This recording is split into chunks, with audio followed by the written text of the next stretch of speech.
I want to mention one more guy from the preseason game. I know, like Collar, you said we could talk about every guy, and I mean, we could. Like, I could go on a rant about Elijah Williams because I think he looked really good. But the guy I think we have to talk about is Miles Price.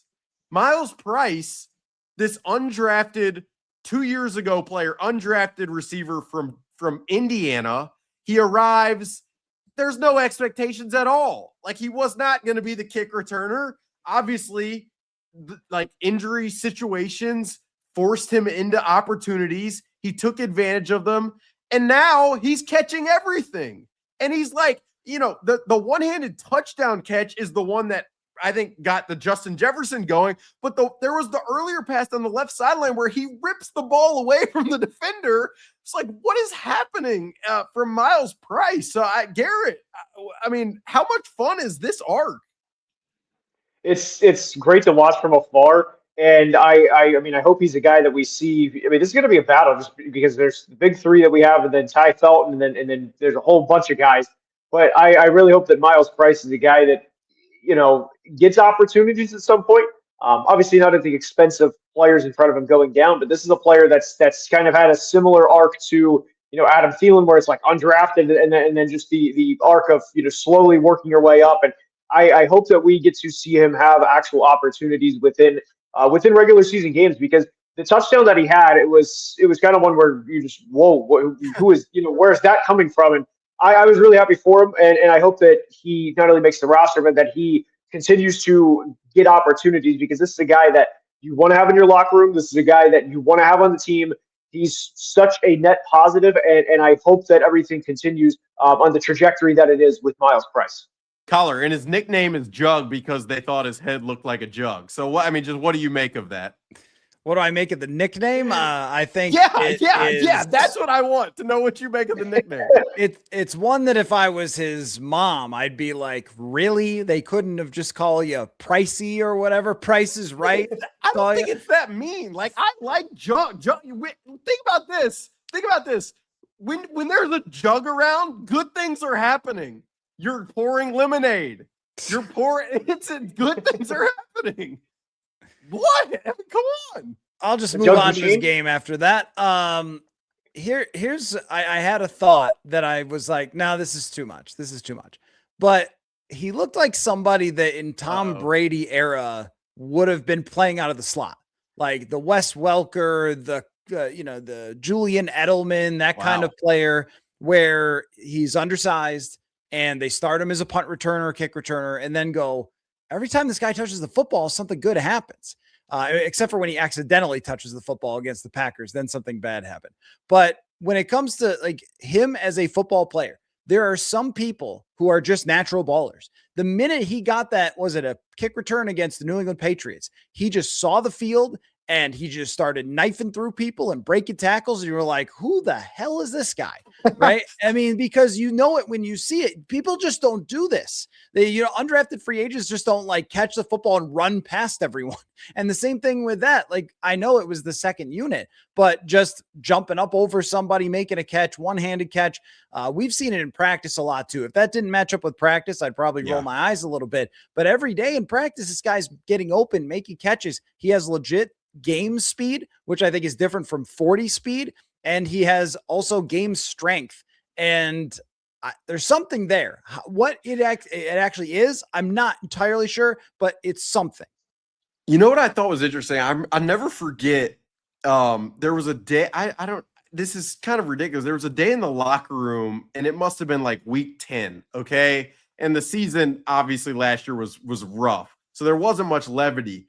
But I remember one time Miles Price came over to Justin Jefferson's locker and like took sunglasses out of Justin's locker as if they were like boys. And like to wear. Justin knew it was happening. It wasn't like, I was just like, the fact that this guy has the gall to go like to Justin Jefferson's locker and pick up a Oakley, that was just something to me. So I don't really know how that applies, but this is the Viking Collective. Confidence. All right, let's take confidence. That's how it applies. Exactly. Fearlessness. All right, let's take a quick word from Prize Picks, where new users can play for $5 and get $150 if you win using code HMA. So I really wish Prize Pick. I've been working with Prize Picks. We've been having conversations about getting a Mr. Mankato situation lineup here, but I'm still going back with CEO and stuff like that, so we haven't finalized that. So what we have here is Justin Jefferson against Green Bay, and I believe, if I'm looking correctly, it's about a half for him to score a touchdown against the Green Bay Packers in week 1. If I'm misseeing that, that's why I wear glasses. It makes it really, I'm trying to help myself, but it's really difficult. Justin Jefferson to score a touchdown against Green Bay. I think like this is just like the yardage from last week, where I think Kevin O'Connell is going to be beyond motivated and Kyler Murray to start this thing off on a good note. But I do think this does get at like an interesting. The red zone this year is going to be tough to peg because of the gravity that Justin Jefferson kind of carries. So you guys have thoughts that I'll obviously bring back to the Prize Picks executives?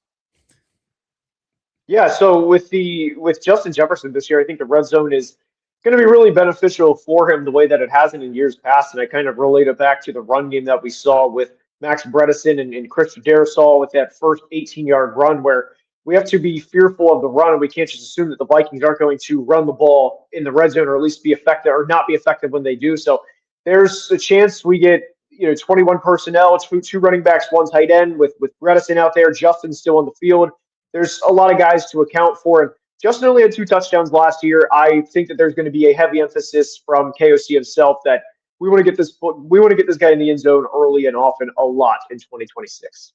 We did see a really good red zone period from Kyler Murray, probably for the first time the other day. And it stood out to me that he hit TJ Hawkinson with a couple of the biggest throws. And Hawkinson is a guy who just gets assaulted by the fans all the time. I mean, look, you sign a big contract and the numbers aren't there over the last 2 years, but I think that everybody's numbers suffered with how poor the quarterback play was last year. I thought we saw signs that Hawkinson's burst was back a little bit. And I think we've seen signs in this camp that he and Kyler Murray have started to connect. I don't think initially that was really the case. And then it's sort of come along in these most recent practices after Murray's been named QB1.